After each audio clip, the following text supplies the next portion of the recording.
March 2015. A damp, cold air enveloped the northern area of Zaleski State Forest, about 30 miles from Athens, Ohio. The beam from the hunter's flashlight cut through the thick fog, shining down on the rotten fallen leaves, and suddenly stopped on something no one expected to see after more than 12 years. Central, I need crime scene investigation in the coroner's office here immediately.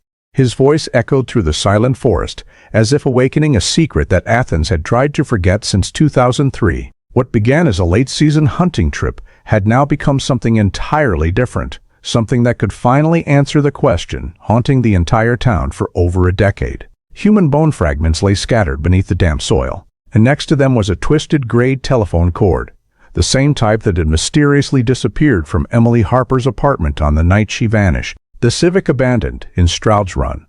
An apartment with no signs of struggle, a lost hour that police could never fill in. 2 empty chairs at every family holiday. 2 bedroom doors that Emily's mother could never bring herself to close. Before we continue with this shocking story, take a second to subscribe and like the video. Your support helps bring long-buried cases back to light, and the algorithm will make sure you don't miss any future videos. In the summer of 2003, Athens, Ohio still maintained the rhythm of a typical college town, peaceful, slow-paced, and almost insulated from the upheavals common in larger cities. Nestled in the hilly region of southeastern Ohio, Athens was closely tied to the student community of Ohio University, where most cultural, economic, and social life revolved around the campus. At that time, the violent crime rate was among the lowest in the state, and serious missing persons cases had scarcely appeared in records for many years, fostering a sense of safety that had become part of the area's identity. In that environment, Emily Harper, 24, a library staff member at Ohio University, was seen as the epitome of stability, working full-time, living alone in a small apartment just minutes' drive from campus, maintaining a regular routine, and showing no signs of psychological stress or any desire to leave Athens. Emily's daily schedule was almost fixed, arriving at the library at the same time each day, returning home after a shift, spending evenings reading or calling her mother in Dayton. Her family confirmed she had never left town without notice, never missed work responsibilities, and always proactively informed others of any schedule changes. On June 12, 2003, according to coworkers, Emily finished her shift in the late afternoon, left the library building, and drove to the Kroger supermarket to buy a few essentials. Afterward, she headed to Megan's house, her longtime best friend, for a chat and a light meal.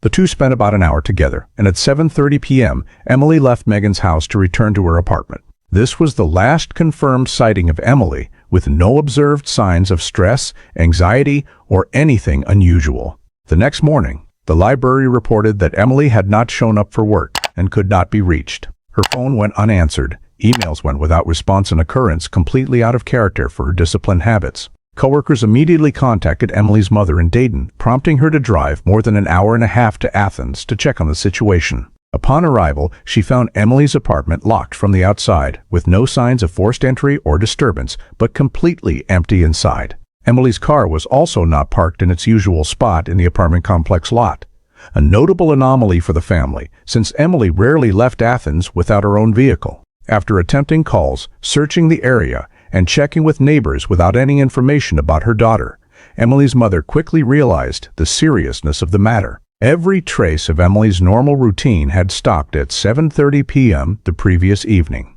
There were no signs she had left voluntarily, and no evidence of what had happened after she left Megan's house.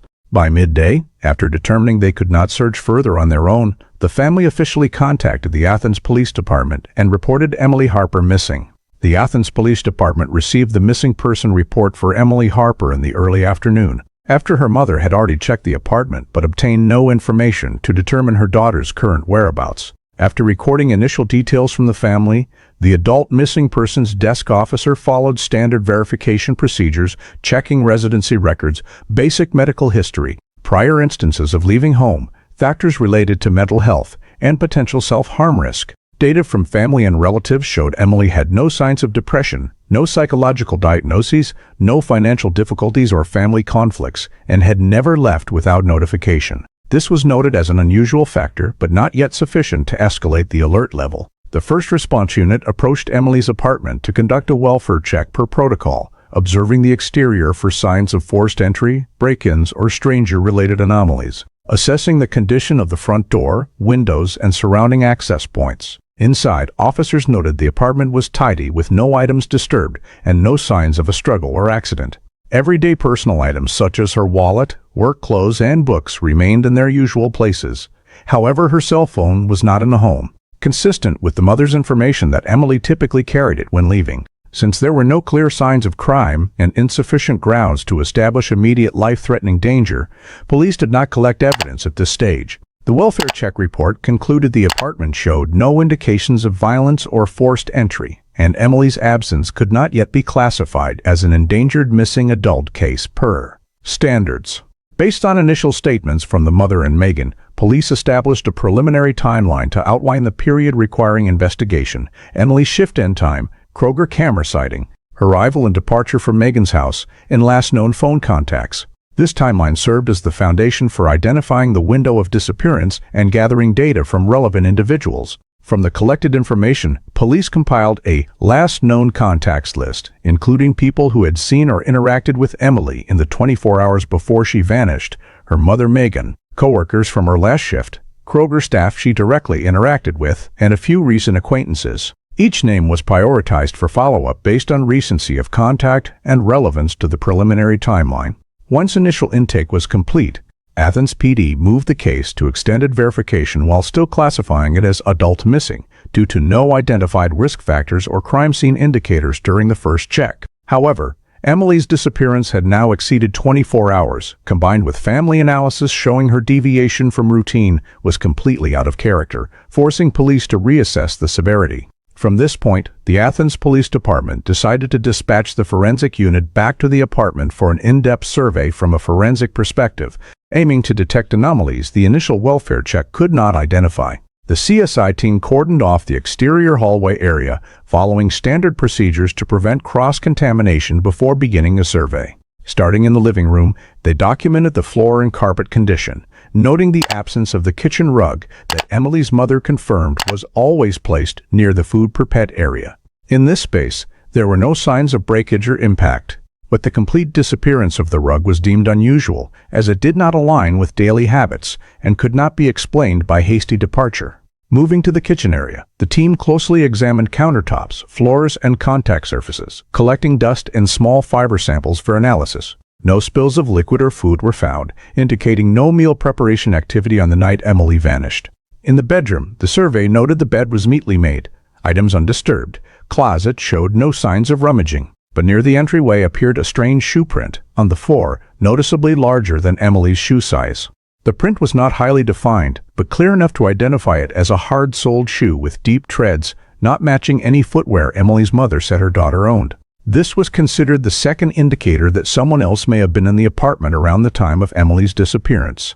Near the landline phone area, technicians discovered the phone cord had been pulled out of its original position, creating an abnormal taut line along the wall. According to the mother, Emily rarely used the landline, and the cord was normally tucked close to the baseboard rather than stretched as observed. The CSI team photographed the entire cord placement angle, collected dust samples from the cable sheath, and recorded this as the third anomaly related to item arrangement in the apartment. Throughout the survey, the team followed standard evidence collection, gathering fiber samples near the kitchen and entry door, collecting floor dust to detect object movement, vacuuming microparticles from high contact areas, and documenting the shoe print for size, sole pattern, and direction analysis. They also scanned with UV light for bodily fluids but found no signs of blood, biological fluids, or scuff marks. After completing sample collection, CSI's initial assessment, the scene showed no characteristics of direct violence, no blood stains, no signs of forced restraint or struggle in confined spaces.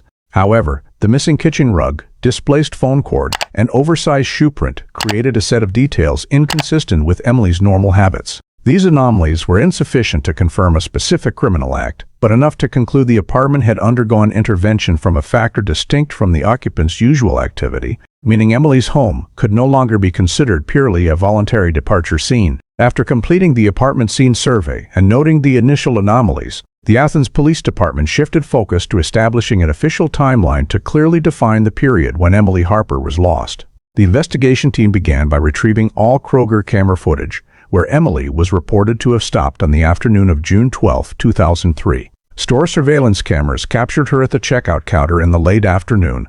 The video showed Emily purchasing common items and exiting through the main doors. The camera system time, cross-checked with the receipt, confirmed when Emily left Kroger. From there, police expanded checks to nearby side roads, including cameras outside small businesses along the route connecting Kroger to the neighborhood where Megan lived. Some cameras had poor quality or unfavorable angles and yielded no valuable data, but confirming this sighting allowed the team to more firmly bracket Emily's travel time frame. Megan's statement was cross-checked next. Police recorded 2 key points: the time Emily arrived at her house that evening, and the time she left, established around 7:30 p.m. Megan described the visit as normal, with no observed anxiety, fear, or instability. Emily's departure at her usual time further reinforced the assumption that nothing unusual had occurred prior to this point. Police continued surveying individuals who had interacted with Emily in the 24 hours before her disappearance, including co-workers from her last shift and brief contacts at Kroger. None described any behavioral changes in Emily.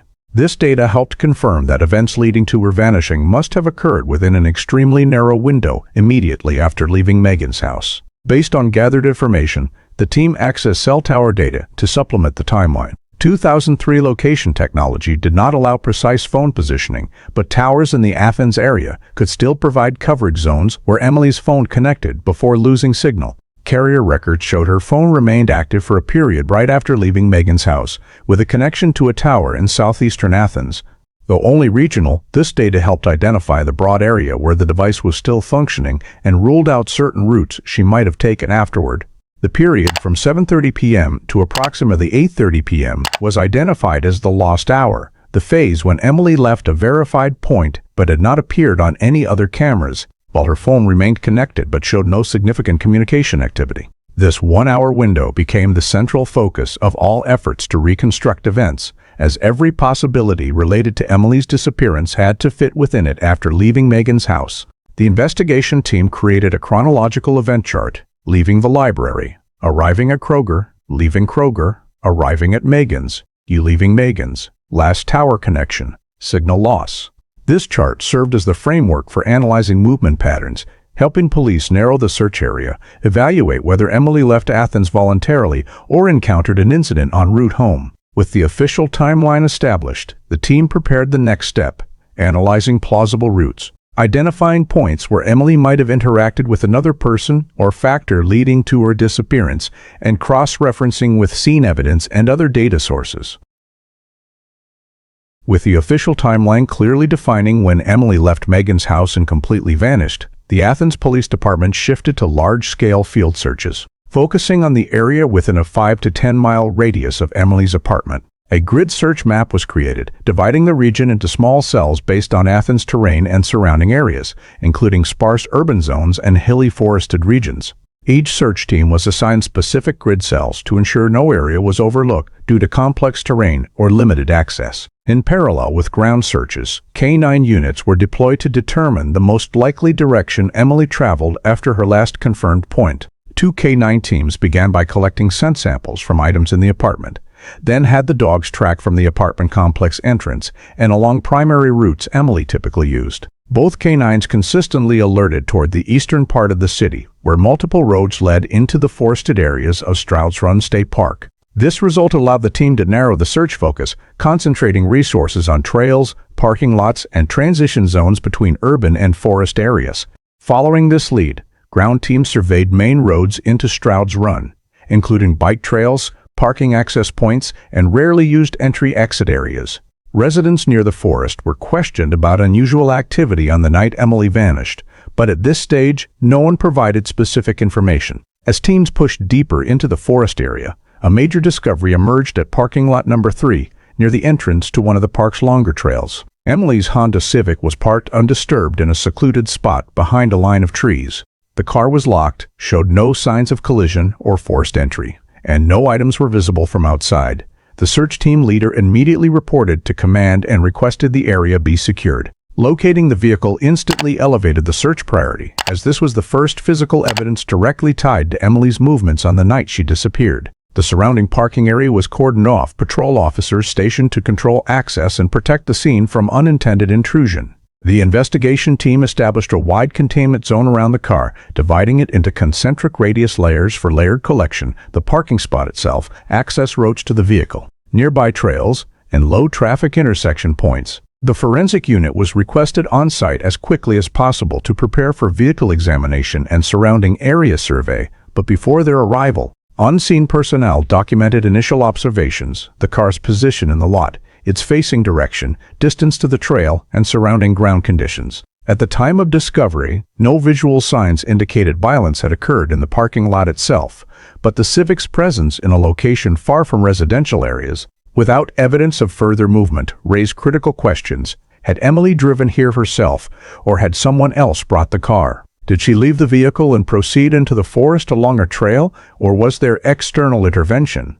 All scenarios were recorded for evaluation and subsequent analysis. The vehicle's discovery became a pivotal turning point, shifting the entire search from urban to forested mountainous terrain and laying the groundwork for the investigation team to deploy necessary technical and forensic measures to clarify the car's role in Emily's final journey. When the forensic team arrived at the Stroud's Run parking lot scene, the entire area around Emily's Honda Civic was fully cordoned off to prevent cross-contamination of evidence. The examination began with overall photographs of the vehicle's position, parking angle, door condition, and surrounding features such as tire marks, soil compression, or any objects lying unusually nearby. After completing the exterior documentation layer, CSI proceeded to open the car doors using specialized tools to preserve fingerprints as intact as possible.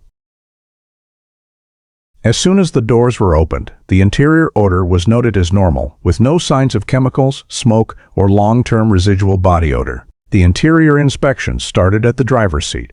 The seat was pulled back farther than the distance Emily typically used, according to descriptions from her mother and best friend. This detail was recorded because Emily was of average height and, by habit, always adjusted the seat quite close to the steering wheel for better visibility and brake control. The driver's seatbelt was not fastened, which was not unusual since the car was parked, but the belt strap was extended much farther than normal, as if someone had yanked it hard during use. The floor in the driver's area had a small amount of reddish-brown soil debris that did not fully match the soil color at the Forest parking lot. This raised suspicion among investigators that the vehicle may have been driven through another location before ending up in Stroud's Run. In the front passenger seat, several of Emily's personal items, such as a canvas bag, a notepad, and a water bottle remained in their original positions, with no signs of rummaging or disorderly dragging. This led investigators to consider the possibility that Emily did not leave the vehicle in a state of panic. The gear shift was in park, and the keys were not in the ignition, a critical detail, because Emily always kept her keys in her purse or pocket and never left them behind. The missing keys heightened suspicion that someone else had driven the car there and left after locking the doors. When checking the rear seat area, CSI found no signs of a struggle such as tears, force impressions, or bloodstains, but they noted a slightly bluish-gray fabric thread caught on the edge of the rear headrest, not matching the color of the clothing Emily was wearing according to her mother's description. The thread was collected as evidence. Additionally, on the rear floor was a long strand of hair, lighter in color than Emily's, placed in a separate evidence bag for later testing. The trunk was opened using non-invasive techniques to avoid damaging the lock. Inside, there were no new items or unusual traces, only the standard vehicle toolkit. This ruled out the possibility that the trunk had been used to transport a person or conceal large objects. The undercarriage was inspected with UV and oblique lighting, revealing a layer of clay soil with a different texture from the parking lot-based soil. A large clump of soil, adhered behind the right rear wheel, was sampled for mineral, organic particle, and potential geological match analysis within the Athens area. Regarding fingerprints, CSI located several usable prints on the interior door handles and center console. Some could belong to Emily, but others did not match any samples provided by the family. All prints were developed with magnetic powder and lifted using specialized tape. The investigation team particularly noted that the driver's seat position and the amount of soil on the floor were inconsistent with Emily's daily driving habits. According to relatives, she usually kept the car very clean and rarely drove on dirt roads except for planned outings. A quick comparison with initial statements from her mother and Megan revealed no details indicating Emily had visited any location with red dirt or interacted with someone who might have left. Strange fabric thread. Her mother affirmed that Emily did not give anyone a ride that night, and Megan confirmed Emily left her house alone without being followed. The fact that the driver's seat was pulled back and showed signs of use by someone larger in size placed the hypothesis of a third party driving the vehicle at the forefront. Additionally, the soil under the chassis indicated the Civic's journey was not simply from Emily's home to Stroud's Run. The car may have passed through another location before arriving at the parking lot. The absence of struggle marks or injuries did not rule out the scenario that Emily was subdued without leaving obvious signs of violence inside the vehicle. Upon concluding the examination, CSI's preliminary assessment, the Civic provided no direct evidence of Emily's physical condition, but contained numerous indirect indicators that the vehicle had been used by someone other than the owner, on a journey inconsistent with the victim's habits and likely involving another soil area before reaching Stroud's Run. After completing the examination of the Honda Civic and confirming clear signs of irregularity in the vehicle's journey, Athens PD moved to the phase of expanded interviews with everyone who had contact with Emily in the 48 hours before her disappearance. The investigation team began at Emily's workplace, collecting statements from co-workers on her shift on June 12, verifying shift end time, psychological demeanor, and any conversations deemed unusual. All co-workers described Emily as normal, showing no signs of stress, mentioning no plans to meet anyone after work, and leaving the workplace on time as usual. Next, police went to Emily's residential complex to interview neighbors in the apartment row. A few reported seeing Emily leave home around early evening, but did not notice if she was with anyone. No one heard unusual noises, arguments, or signs of a stranger around the apartment that night. However, one downstairs neighbor reported hearing a light sound, like a car door closing in the parking lot around 10 p.m., but could not identify which vehicle or who got in. Megan Stateman, Emily's best friend, provided the most important time anchor. Emily left Megan's house shortly after 8:45 p.m. in a normal mood, showing no anxiety or urgency from anyone. Cross-reference with Kroger camera data and the vehicle's discovery location in Stroud's Run, the team determined Emily's disappearance window fell between 8:45 p.m. and 10:15 p.m. This was the period during which no witness could confirm where Emily was or who she met. Police continued expanding the interview list to those with personal connections to Emily, former classmates, volunteer group members, and some loose acquaintances from the university. They looked for signs of conflict, arguments, or fractured relationships near the time of disappearance, but no one provided information in that direction. Emily had no criminal record, no debts, no personal conflicts, and no signs of wanting to leave her current life. While reviewing the acquaintance list, police paid special attention to a small group of men who had shown unusual interest in Emily, those who had tried to approach or pursue her, even though she did not reciprocate. This data was filtered and cross-checked against timing, location, and alibis on the night of disappearance, but most had solid alibis or consistent statements. During expanded interviews around the Stroud's Run area, one witness living near the forest entrance reported seeing a dark-colored SUV moving slowly around the parking lot around 10:30 p.m. on the night Emily vanished, stopping for a few minutes before leaving. She did not see anyone exit the vehicle, but clearly remembered the taillights characteristic of early 2000s SUV models.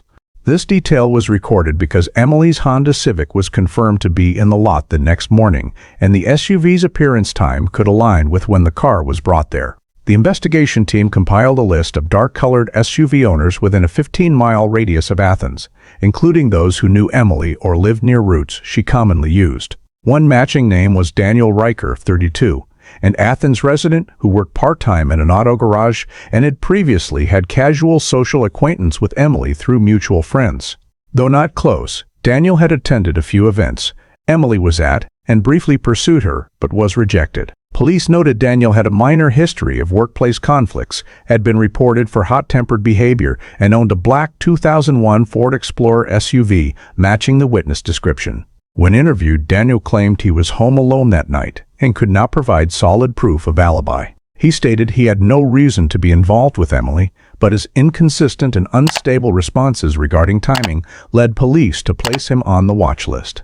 Besides Daniel, two other individuals were added to the preliminary screening list: a former co-worker who had sent overly attentive messages to Emily and a new neighbor with a minor criminal history from another state. However, none matched the timing or vehicle data collected from the scene. After 3 days of continuous interviews, police compiled a list of those with the closest connections to Emily, categorized by risk level, behavioral history, and timing matches. Daniel Riker was flagged Yellow Special Monitoring Level, due to the intersection of vehicle type, lack of clear alibi, and prior acquaintance with Emily. Although there was not yet sufficient evidence to designate him an official suspect, the team continued gathering additional data to determine Daniel's actual level of involvement in the disappearance. With the initial suspect list in the abandoned Honda Civic at Stroud's Run, Athens PD decided to expand the search into deeper forest areas where the terrain was more complex and less trafficked. Specialized deep search teams were deployed, including local rescue personnel, park staff, and experienced terrain navigating volunteers. The eastern and southeastern forest zones were prioritized due to numerous branching small trails, natural karst sinkholes, and steep depressions capable of concealing traces for long periods. Teams were divided into groups, each responsible for a linear sector starting from the parking lot, sweeping every trail and checking locations commonly associated with pedestrian falls or slips. Stroud's Run's terrain featured many limestone pits, fallen trees blocking paths, and muddy sections, requiring slow progress and repeated marking to avoid redundant coverage. Some areas showed natural soil depressions or drag marks from animals, but did not meet criteria to be considered related to Emily's disappearance. While ground teams surveyed the forest, the underwater search unit was deployed around Dow Lake, the largest body of water in the park area, with varying depths and thick mud capable of obscuring objects on the bottom. Early side-scan sonar from 2003 was used. Although limited in resolution compared to modern technology, it still provided wide-range data to identify large objects or anomalous block-like forms beneath the lake's surface. Sonar operation faced many obstacles due to thick bottom sediment and dense aquatic vegetation, causing signal interference, resulting in blurry images filled with noise spikes and lacking clear structure. Several amorphous block-like sonar returns were marked, but when divers checked, all turned out to be rotted tree trunks, submerged rocks, or inorganic debris. No objects matched anything potentially related to a person or personal vehicle. On land, search teams continually noted small scattered items along trails such as bottle caps, tissues, fabric scraps, and untraceable shoe prints, but all were assessed as impossible to date and could not be reliably linked to Emily, since Stroud's Run was a frequently used area for hiking and picnics.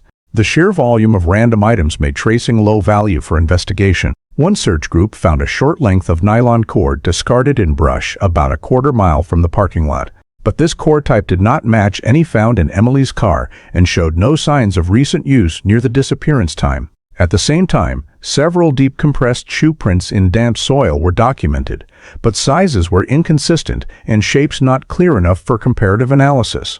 The search lasted many days, combining forest sweeps, underwater checks, lake shoreline reviews, and cross-referencing topographic maps created by rescue teams to identify potential hiding points for a person or object. However, no trace led directly to a possible final location for Emily. Search teams reported no personal items belonging to Emily were found, no landslide signs, no biological samples, and no evidence she had ventured deep into the forest along any trail. When all collected data failed to yield new investigative leads, the search command temporarily concluded it could not be determined whether Emily moved into the forest on her own or was taken there by another vehicle.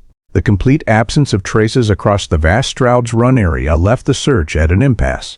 Although Dow Lake and the trails had been thoroughly scanned with 2003 available technology and resources, the result remained zero. The investigation team issued a preliminary report. No evidence showed the victim left traces in the forest or lake area, and no objects held sufficient value to prove Emily's presence there after leaving Megan's house. The deep search concluded with the assessment that the forest and lake direction could not be entirely ruled out, but also provided no clear anchor for the ongoing investigation.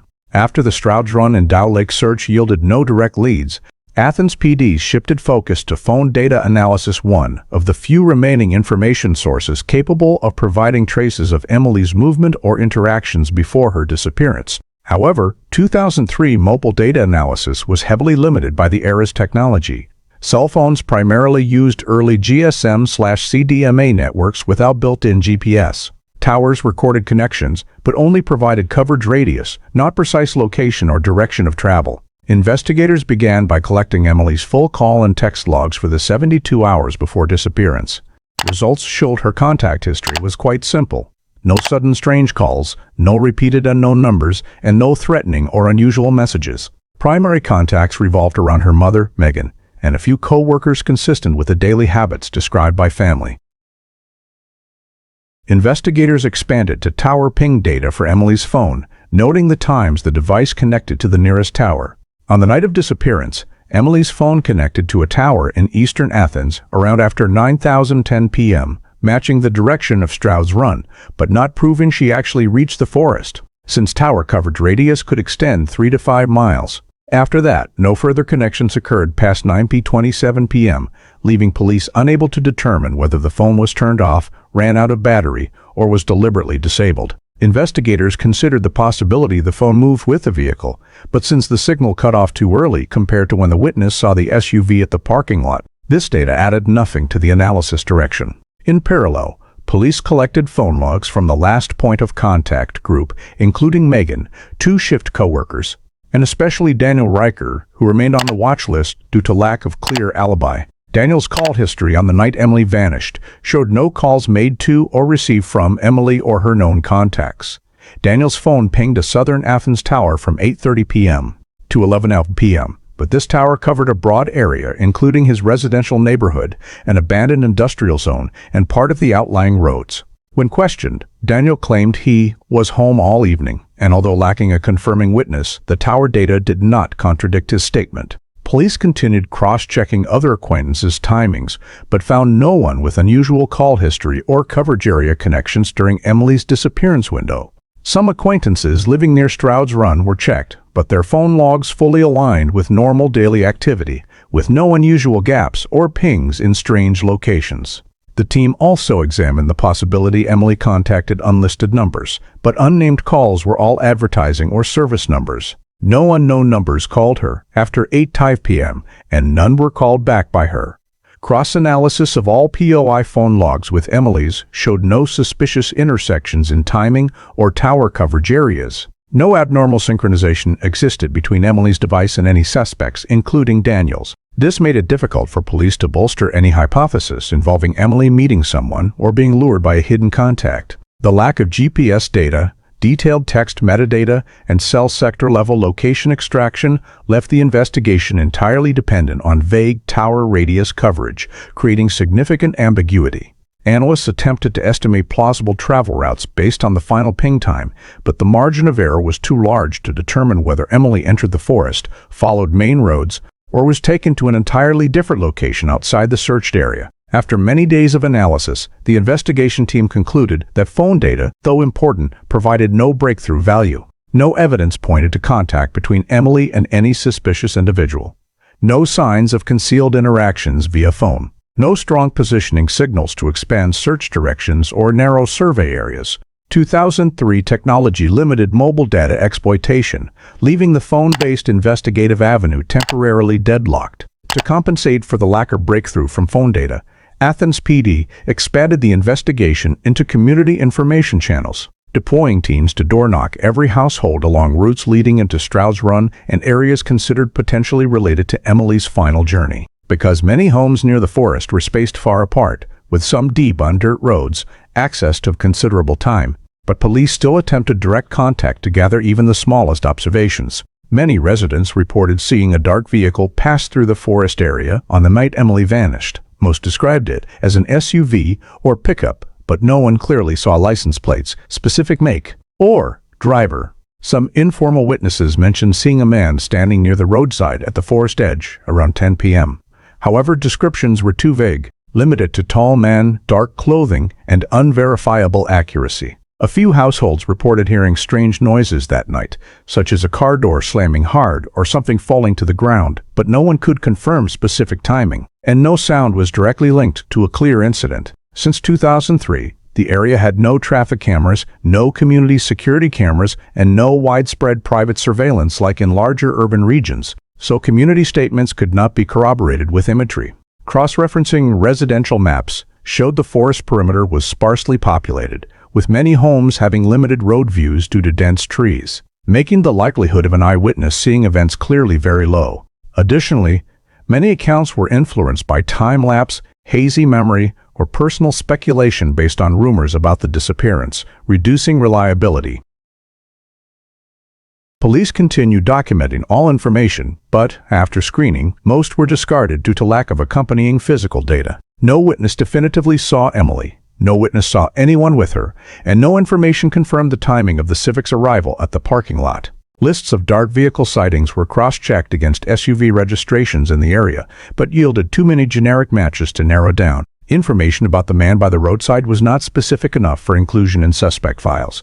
Some witnesses thought they heard distant screams or arguing, but upon rechecking, many households had dogs, and youth groups often gathered for nighttime picnics, making it impossible to link the sounds to Emily. Ultimately, the entire community-sourced information, though abundant in quantity, provided no real investigative value. No lead connected to physical evidence from the car, apartment, or timeline. No statement was strong enough to push the investigation into a new branch. After 2 weeks of broad community outreach, the investigation made no further progress, and Emily's missing person file began showing signs of stagnation as all viable lead led to dead ends.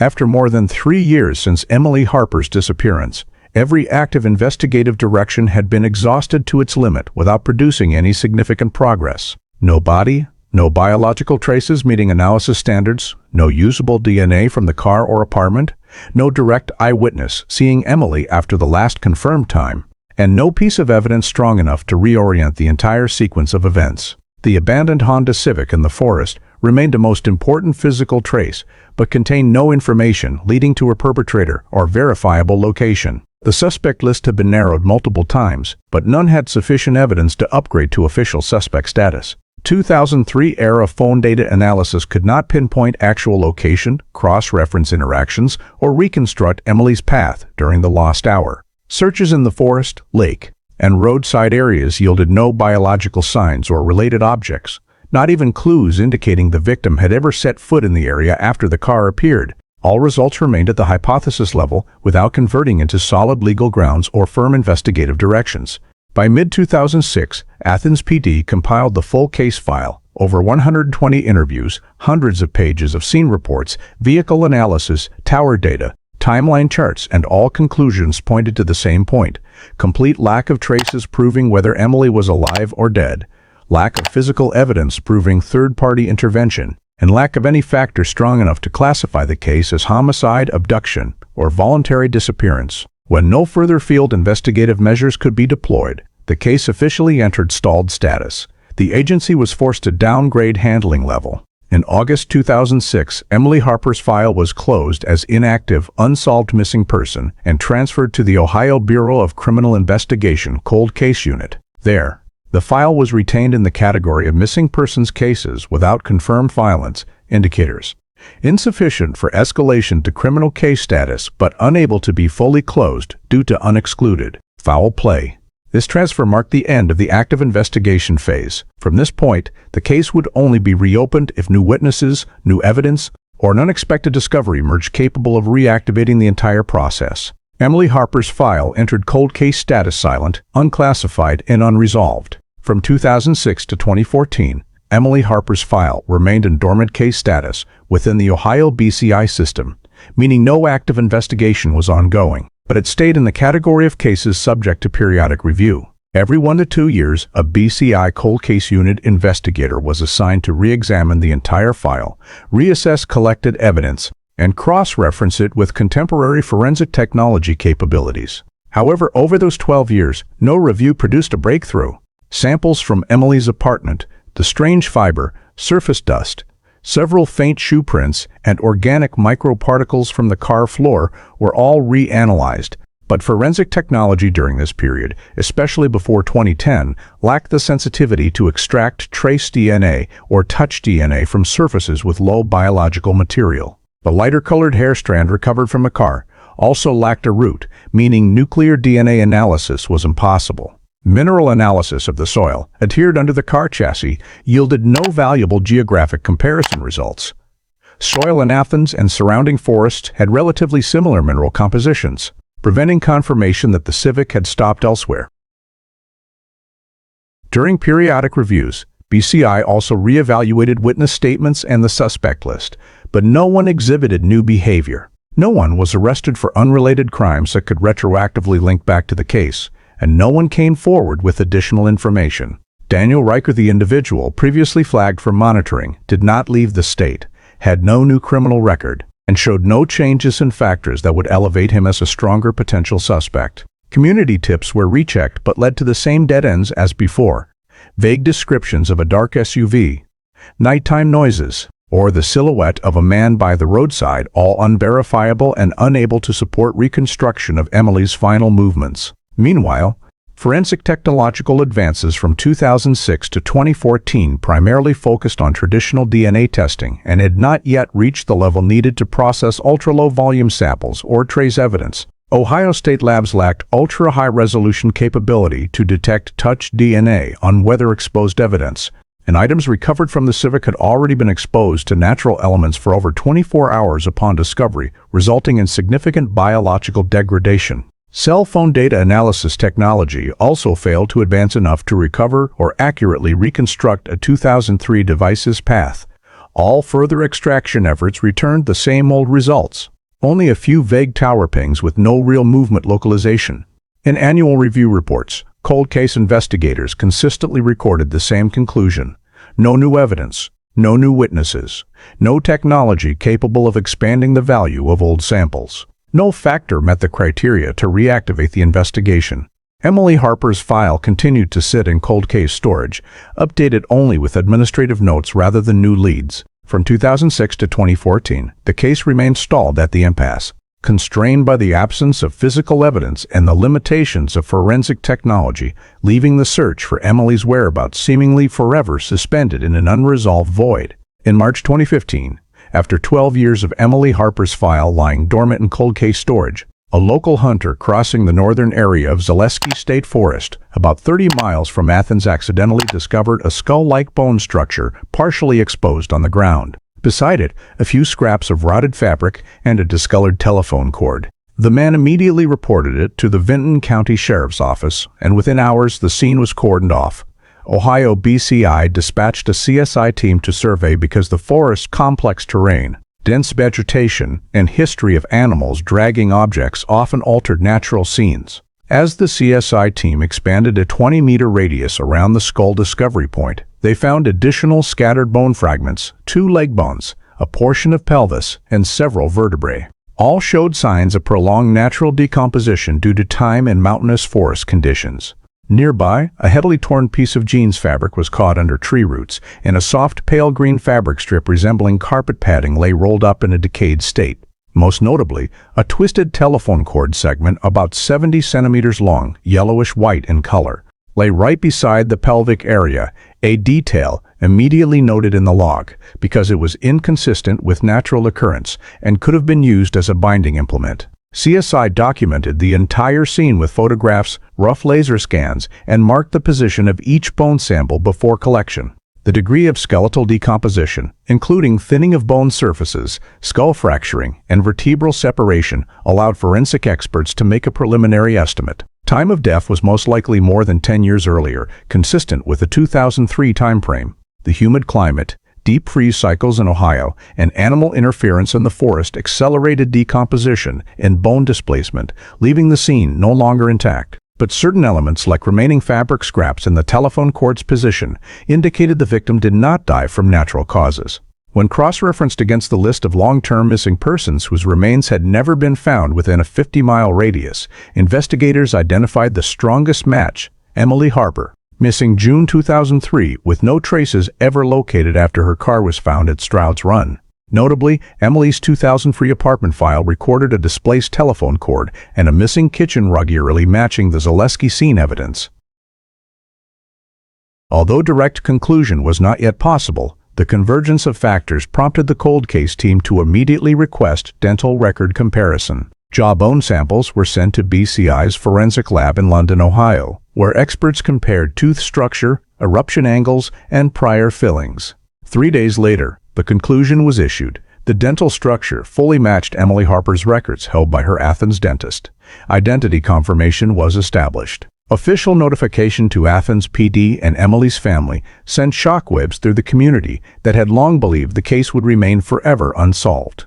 The discovery of remains immediately reclassified the case from missing person, unresolved, to homicide, suspicious circumstances.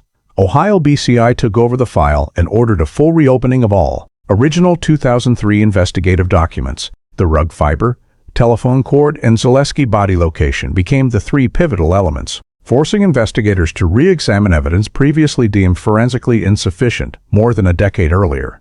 With Emily's identity confirmed, the case shifted from an unsolved disappearance to an official homicide, and this change opened the door to re-evaluate every suspect, every statement, and every overlooked detail from the years the file had lain silent. Immediately after the remains found in Zaleski State Forest were confirmed as Emily Harper, Ohio BCI reactivated the investigation and assigned Detective Marcus Brooks, an investigator with extensive experience in long-dormant cases, to take over the entire file. Brooks began by retrieving all original documents, scene reports, interview transcripts, and evidence collected in 2003, while also requesting the unsealing of all items previously stored in cold case evidence lockers. Sealed containers included evidence from Emily's apartment, samples from the Honda Civic, and materials related to prior persons of interest. After the seals were broken under strict chain of custody supervision, Brooks prioritized evidence for reanalysis using modern forensic technology capabilities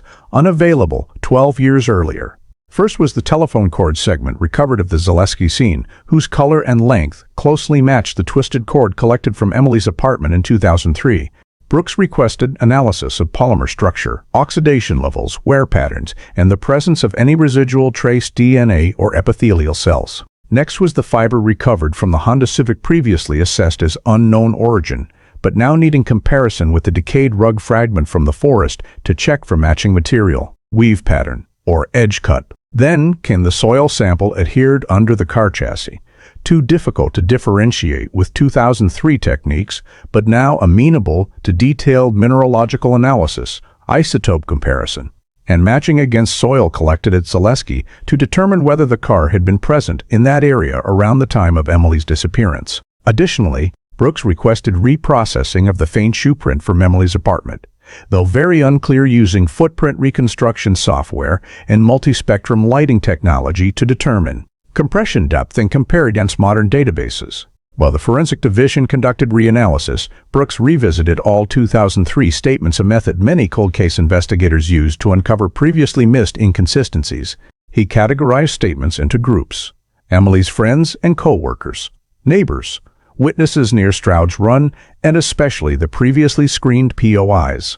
When reviewing Megan's statement, Brooks closely examined the timeline on the evening of June 12, cross-referencing Kroger camera footage and tower data to determine whether any unnoticed route segment existed in Emily's travel. Moving to co-workers, he checked for anyone who left work at overlapping times or possessed a vehicle matching the 2003 witness description of a dark SUV. For Emily's apartment neighbors, Brooks focused on the report of a car door closing around 10 p.m., a timing that strangely aligned with the hypothesis of someone else appearing outside the apartment after Emily returned home, or before the Civic departed. Brooks then re-examined each prior suspect, including Daniel Riker, who owned a dark SUV and had a weak alibi, a co-worker who had pursued Emily excessively, and a new neighbor who moved in during 2003 with a minor out-of-state criminal history. He reassessed each statement against the new Zaleski remains discovery. Did any of them have motive or capability to transport Emily to a forest 30 miles from Athens? Did any possess the skills, means, and behavior consistent with moving a victim to such a remote location? Brooks also noted a previously overlooked point: the missing rug from Emily's apartment in 2003 and a decayed rug fragment found beside the victim's remains, a connection both familiar and ominous. This led him to focus especially on individuals who could access Emily's apartment without drawing attention: the downstairs neighbor, a casual acquaintance, or someone who visited under the guise of social interaction. In addition, Brooks requested a review of property records in the area to identify anyone who lived near Emily at the time of her disappearance, but later left Athens, since abrupt relocations after a crime often carry investigative value. Minor details, once thought meaningless in 2003, were now compiled by Brooks into an investigative diagram linking each element: new evidence, Zaleski scene, the Civic's journey, statement inconsistencies, POI vehicles, and the apartment rug's disappearance. The coincidence between old evidence and the 2015 scene forced him to ask, Had the case from the beginning been a planned abduction and murder disguised by abandoning the car in a forest near Athens to mislead? And if so, who was close enough to Emily to enter her apartment, subdue her silently, and later transport her body more than 30 miles to a distant forest? Brooks continued reviewing every page of the file, preparing to move into deeper analysis once new forensic results arrived from the lab. When the samples reached the Ohio BCI laboratory, Detective Brooks could only await the forensic results, the decisive factor that could potentially turn the entire case around after more than 12 years of stagnation. The first report returned concerned the telephone cord segment recovered at the Zaleski scene. Technicians applied YSTR analysis to trace DNA adhering to the cord's twisted surface A technique, unavailable in 2003 due to equipment and sensitivity limitations. Although the DNA was extremely degraded after more than a decade in the natural environment, a partial YSTR profile was successfully isolated for comparison in CODIS and Ohio's DNA database. The result returned with unexpectedly high match probability. The YSTR profile aligned with Daniel Riker's DNA record on file due to an unrelated arrest in 2010. While YSTR identifies only paternal lineage rather than a unique individual, Daniel was the only family member with any known connection to Emily and had previously been on the watch list, giving this finding exceptional weight. The second forensic report concerned fiber matching. The lab compared the decayed rud fiber found beside the remains with the fiber recovered from the rear seat edge of the Honda Civic and several residual rug particles collected during the second apartment scene examination in 2003, particles that had been gathered from the wooden floor but dismissed as insignificant at the time. Spectrophotometric and electron microscopy analysis confirmed the Zaleski scene rud fiber and the Civic fiber shared identical weave structure, the same polypropylene nylon blend, the same base color, and the same edge cut pattern. This was a low-cost rolled carpet type, but the coincidence was striking given that Emily's apartment had once contained a small kitchen rug missing on the day she vanished. The probability of random coincidence was near zero, establishing a clear hypothesis that part of the rug from Emily's home had been used to wrap or drag the body before transport to Zaleski. The third forensic report from the Soil Analysis Unit completed the evidentiary chain. The soil sample from under Emily's car chassis, distinctive reddish-brown in 2003, but unresolvable then, was now compared with soil collected from the remains discovery area. Modern mineralogical analysis revealed matching signature elements, high hematite ratio, Montmorillonite clay composition, and organic traces of Zaleski oak species not commonly found around Athens. The forensic conclusion stated definitively Emily's Honda Civic had been present at or very near the Zaleski State Forest area while the soil was still fresh under the chassis. Around the time of her disappearance. This completely eliminated the hypothesis that the car was simply abandoned at Stroud's Run immediately after the incident. Instead, it had been driven over 30 miles farther, then returned toward Athens to stage a false scene. When Brooks placed the three forensic reports side by side, the evidentiary chain became unmistakable. Daniel's DNA on the suspected binding telephone cord, Emily's apartment rud fiber beside the remains, soil under the car chassis matching Zaleski, all linking the apartment scene, car scene, Zaleski scene, in a logical sequence with no realistic chance of random overlap. Adding Daniel's vague alibi for the night Emily vanished, combined with his ownership of a dark SUV matching the 2003 witness description, made the chain more cohesive than ever. With three independent forensic groups all pointing in the same direction, Detective Brooks recognized that the Emily Harper case had finally achieved a conclusive breakthrough, and Daniel Riker was no longer merely on a watch list but officially the central suspect in a homicide concealed for over 12 years. Once the forensic evidentiary chain was strong enough to form a clear investigative direction, Detective Brooks shifted to reconstructing Daniel Riker's complete movement timeline on the night Emily disappeared, using 2015 data analysis tools far beyond 2003 technical capabilities. Daniel's phone log data was retrieved from the carrier, including tower connection times, sector handoffs, and more detailed coverage maps preserved in the network history. Brooks employed new mapping software, incorporating advanced triangulation modeling, allowing ping areas to be narrowed far more precisely, though not as accurate as GPS. Still, sufficient to rule out many implausible locations. Results showed that during the lost hour 9 p.m. to 10:15 p.m., Daniel's phone exhibited an anomalous ping sequence instead of remaining in southern Athens as claimed in 2003. The device connected twice to eastern towers near the road axis, leading into Stroud's Run. This was something 2003 technology could not detect, as it lacked sector-level data and treated broad multi-mile coverage zones as inconclusive. Thanks to 2015 mapping, Brooks determined that both of Daniel's pings occurred within minutes after Emily left Megan's house, corresponding to the time Emily would have been traveling toward her apartment.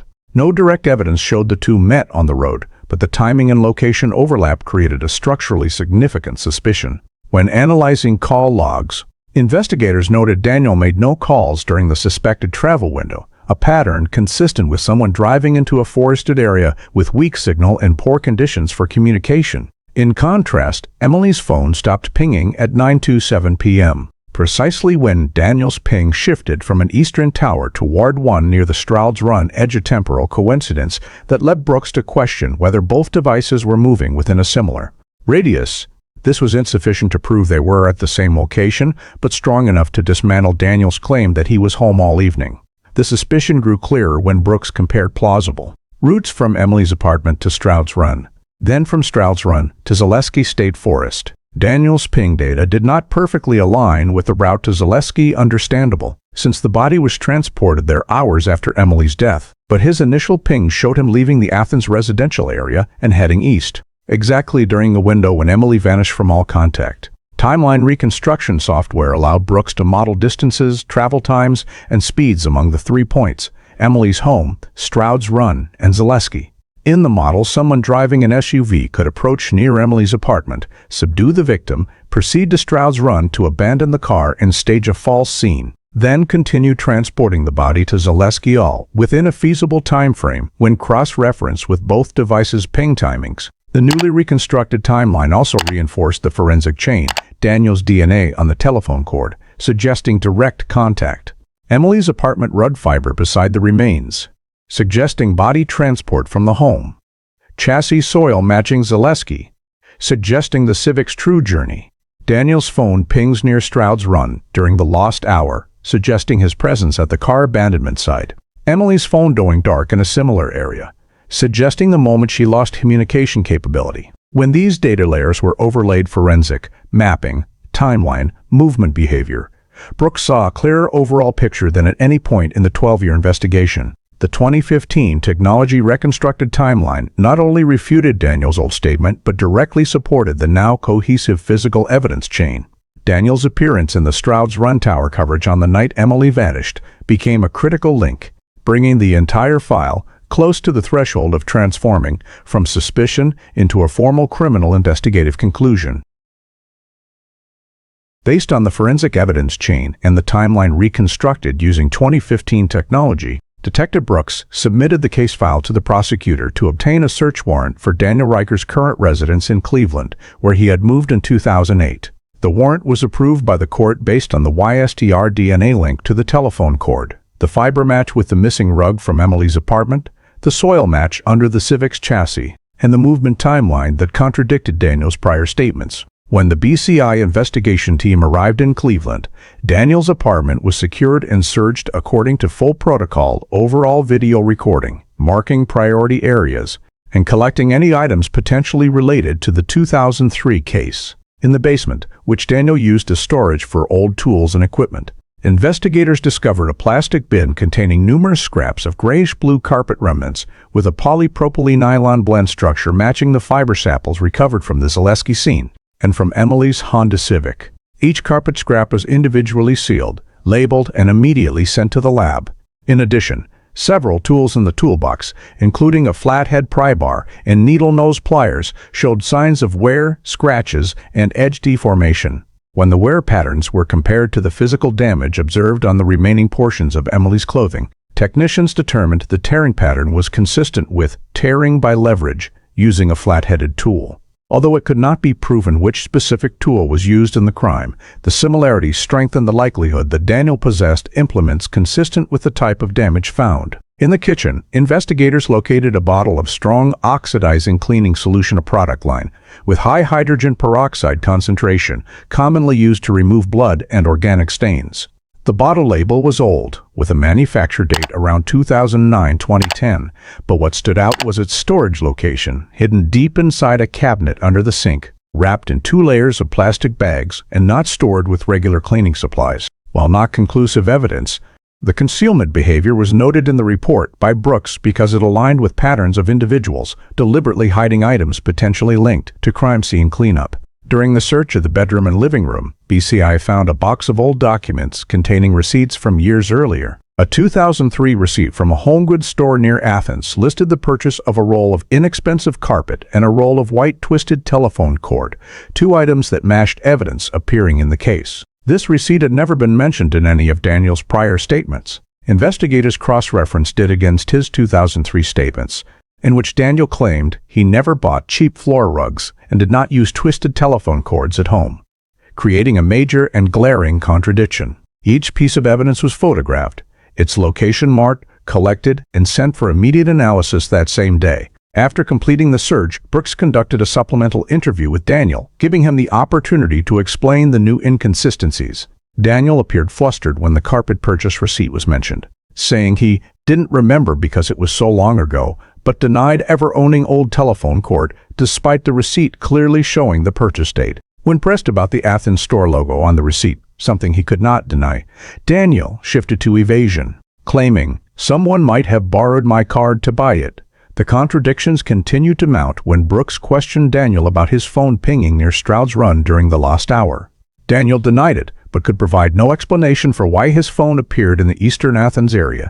Daniel's answers kept changing and lacked the consistency of his 2003 statements. Brooks documented each shift because changes in statements, combined with the forensic evidence chain, carry high legal weight when assessing levels of deception and consciousness of guilt. After 1 week of compiling the new evidence, the investigation report was finalized. YSTR DNA linked to Daniel appeared on an item likely used to bind a victim. Fiber match showed the missing rug from Emily's apartment was used in body transport or handling.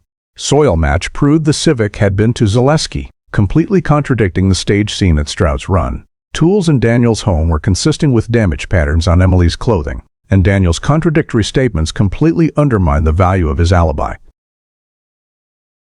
With the full set of physical evidence, timeline, forensic results, and behavioral inconsistencies in statements, Brooks concluded the file now met all legal requirements to seek an arrest warrant for Daniel Riker on charges directly related to Emily Harper's death. The arrest warrant for Daniel Riker was signed in early November 2015, and the following morning, Ohio BCI agents, in coordination with Cleveland PD, took Daniel into custody at his workplace. He was handcuffed in the parking lot, given a full Miranda warning, and transported to Cuyahoga County Jail for holding before transfer to Athens for further processing. During transport, Daniel remained silent with no strong reaction, but his icy demeanor and avoidance of eye contact with investigators were noted in the report as showing high emotional control rather than abnormal distress. The Athens County Prosecutor's Office immediately held a press conference announcing preliminary charges including murder in the second degree, tampering with evidence, abuse of a corpse, and kidnapping with aggravating factors related to removing the victim from her residence. The charging document was built from the new forensic and behavioral evidence collected after Emily's remains were discovered, with the 3 most prominent forensic pillars being YSTR DNA on the telephone cord at Zaleski, fiber match from Emily's apartment rug, and soil sample under the Civic matching Zaleski geology. The prosecutor emphasized that although there was no direct evidence such as an eyewitness or video, the chain of circumstantial evidence formed a tight corridor of inference with no realistic possibility of random coincidence. The prosecutor recounted the reasoning process. Daniel had prior contact with Emily and had been placed on the suspect list in 2003. Telephone cord bearing Daniel's YSTR DNA was found beside the remains. The rug missing from Emily's apartment matched the type found beside the body. Soil under Emily's car chassis matched the geology of the remains discovery area. 2015 phone timeline showed Daniel present near Stroud's Run at the exact time Emily vanished, and the search of Daniel's home uncovered the carpet purchase receipt, along with tools consistent with damage on Emily's clothing. The prosecutor argued that Daniel's criminal actions occurred in the short window after Emily left Megan's house and returned to her apartment, where Daniel most likely waited in advance or approached immediately outside. According to the analysis, Emily was subdued inside the apartment using the telephone cord. The rug was used to contain the body and minimize blood traces. Then the body was loaded into Daniel's SUV for transport to Zaleski State Forest. The Honda Civic was driven back toward Athens by Daniel and abandoned at Stroud's Run to stage a false scene and conceal the true direction of travel. The prosecutor presented the full inference to the court, along with evidence exhibits, photographs of the telephone cord, DNA report with match probability, electron microscope images of carpet fibers, soil match maps, timeline mapping, and Daniel's contradictory statements between 2003 and 2015. The defense attorney immediately countered that all evidence was circumstantial, with no direct proof Daniel ever met Emily on the night she disappeared. They stressed that YSDR is not individual identifying DNA, only paternal lineage. The carpet type was common and sold at many stores. Soil under Emily's car could have come from her own prior travel, and phone timeline only showed pings, not precise location. The defense also argued that changes in statements after 12 years were normal, due to imperfect human memory. Regarding the tools recovered from Daniel's home, they contended there were no biological traces on the tools, and any similarities were purely mechanical coincidence. During the trial, which lasted more than 2 weeks, the jury was presented with each layer of evidence, including testimony from forensic experts, mapping specialists, and original 2003 witnesses. A key comparison repeatedly highlighted by the prosecution: no single piece of evidence pointed the case in any direction other than Daniel Riker.